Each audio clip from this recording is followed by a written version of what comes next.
Hi, I'm Robert F. Kennedy Jr. I'm the Secretary for the Department of Health and Human Services. In the final months of the election, President Trump repeatedly called for removing toxins from our food supply. He added his voice to the millions of Maha moms who were touting the Make America Healthy Again agenda. The first step is radical transparency because right now, not even the U.S. government knows what's in our food. In 1958, the government created a designation called Generally Recognized as Safe, or GRAS, so that we can make common ingredients like salt and baking soda exempt from testing. But today, it isn't just salt and baking soda.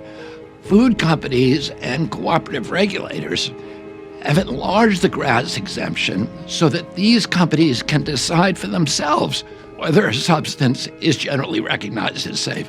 No FDA approval is needed. European nations, on the other hand, require that a chemical be proven safe before it becomes a food ingredient. In our country, the GRAS standard means that every chemical is presumed safe until proven dangerous, and that proof might not happen until millions of Americans are sick with chronic disease. This mass experiment on the American population with GRAS has, in short, been a catastrophe. We now have around 10,000 chemicals in our food, while Europe has only 400. For example, titanium dioxide, potentially linked to DNA damage and cancer, is banned in the EU, but it's in our children's food.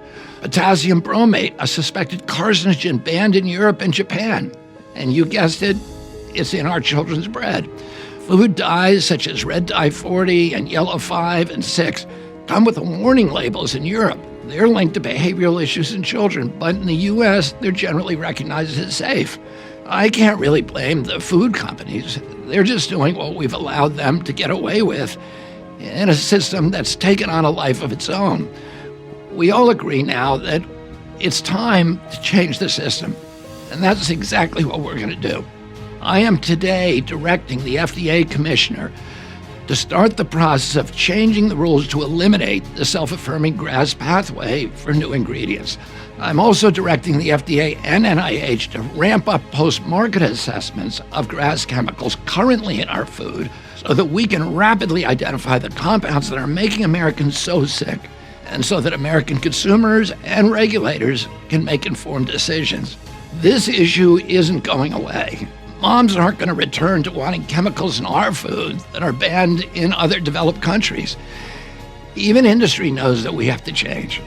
So I promise you, I'm going to work with all parties, the companies, the moms, the scientists, the consumer advocates, to make American food the healthiest in the world the way that it was when I was a child.